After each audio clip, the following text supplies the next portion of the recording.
Сәлеметсіздер ме оқушылар? Бүгін менің видеом НЗМ Назарбаев зияткерлік мектебіне дайындалып жатқан оқушыларға арналады. Мен бүгін аудио мәтін оқимын. Сіздер сол аудио мәтінді менімен бірге оқысаңыздар да болады, немесе жолда жүріп оны тыңдасаңыздар да болады. Ал енді жауаптарын өздеріңіз ойланып, комментарийге жазуларыңызды сұраймын. Бұл әрбір жағынан қызық болады. Сол үшін достарыңызды да осы каналға жазылдырыңыздар. Ал енді көп созбай аудио мәтінді бастаймын. Жақсылап тыңдап оқуларыңызға сәттілік тілеймін. Бір шалдың 4 ұлы болыпты.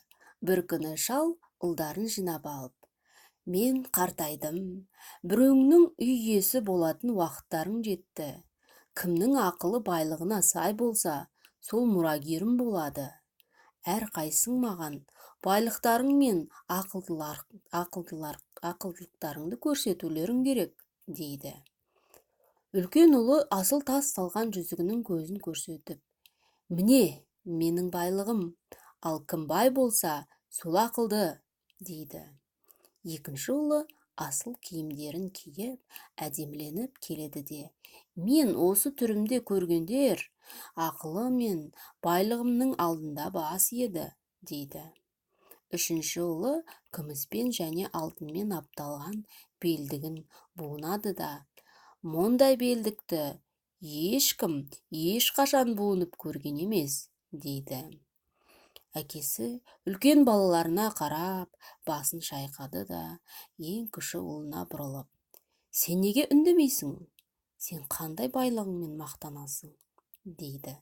Сонда кенжесі: "Менде асыл тасты жүзік те, сәнді киім де, алтын күміспен апталған белдік те жоқ. Тек жұмысқа жарамды 2 қолым бар, қайрат жігерге толы жүрегім бар", дейді. Шалға кенже баласының тапқыр да ойлы сөзі ұнады.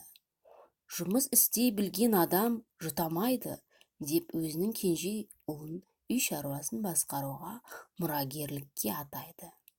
Үлкен балаларына інісінің айтқанынан шықпай, талабын орындауды өсиет етеді.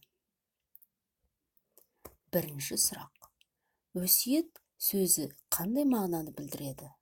А. Білім. Б. Ақыл кеңес. С. Қазына. Д. Аманат.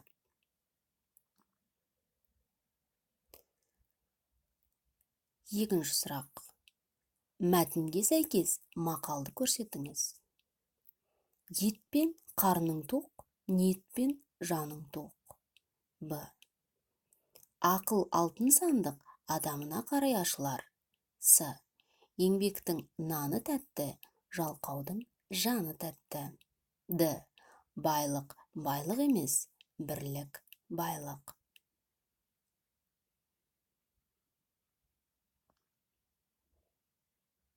Үшінші сұрақ: қария неше жасқа келгенде көз жұмады? А. 63. Б. 76. С. 91. Д. Ақпарат берілмеген.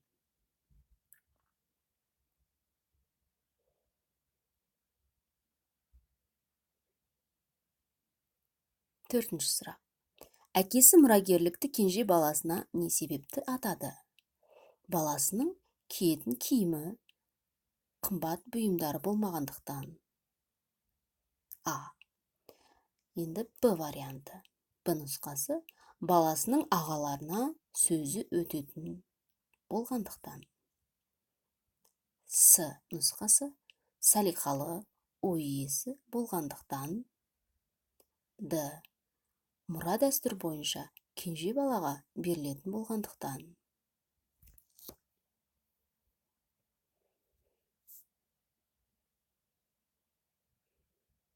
Бесінші сұрақ: мәтінде сөзге сараңдық танытқан кейіпкер. А. Үлкен ұлы. Б. Екінші ұлы. С. Қария. Д. Кенже ұлы. Міне оқушылар, осы видеоны өздеріңізбен бірге алып жүріп, жолда тыңдауларыңызға да болады. Және видеоның ыңғайлысы кез келген уақытта жауапты асықпай ойланып, тоқтатып, жауап берулеріңізге де болады. Мені жақсылап тыңдап, менімен бірге дайындалғандарыңызға көп рахмет. Келесі видеоны өткізіп алмас үшін менің каналыма жазылып, лүпіл басуды ұмытпаңыздар.